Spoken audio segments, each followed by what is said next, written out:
Here to weigh in on this escalating fight, former federal prosecutor and current president of West Coast Trial Lawyers, Neama Rahmani. Neama, thank you so much for your time today.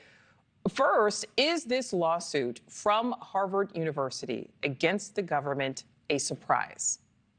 It's not a surprise, Nicole. And I think Harvard has the upper hand here, not just because I went there, but they have a very strong First Amendment argument here. And the argument is that the Trump administration is retaliating against them and infringing upon their free speech rights. So under the First Amendment, you can't punish an individual or an institution like a university for exercising those rights or for their political beliefs. So as this case makes its way through the courts, first the trial court, then the circuit court, and ultimately, I believe, the Supreme Court, I do expect Harvard to win here. All right. So Neama, this lawsuit names several administration officials as defendants, some of them a surprise, including Health Secretary Robert F. Kennedy Jr., also the Education Secretary Linda McMahon, Attorney General Pam Bondi. What do you think is the strategy behind naming and essentially calling out these officials?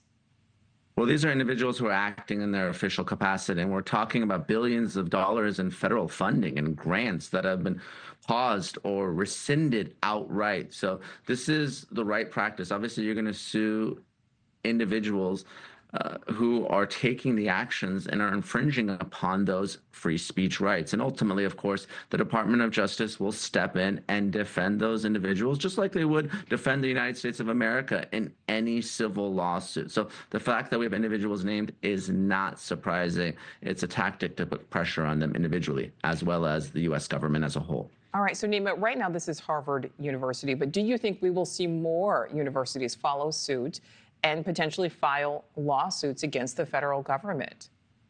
I do, Nicole. There's strength in numbers here. And Columbia University received a lot of criticism, both in traditional and social media, for bending the knee and capitulating and really surrendering their academic freedom.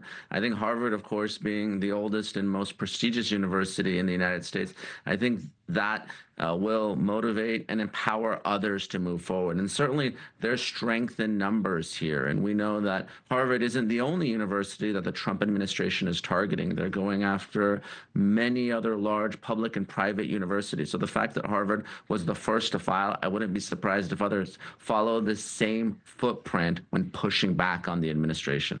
All right, and Neama, we constantly say unprecedented, unprecedented, but have we ever seen anything like this before in history where the autonomy of even private higher education institutions is potentially being challenged at this level?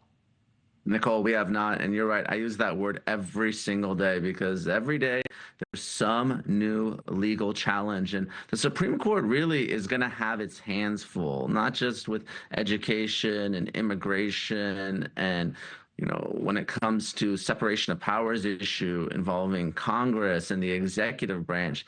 They're going to have to get involved, and they're going to have to sort all this out because, again, this is something that we've never, ever dealt with in the legal and political history of the United States. Of course, now the line between law and politics is blurred, but when you have a case like this that touches upon free speech, academic freedom, anti-Semitism, the rights of the pro-Palestinian protesters, I think the Supreme Court is going to have to get involved on this one. All right. So, Neama, I want you to get your crystal ball here. What do you think happens next?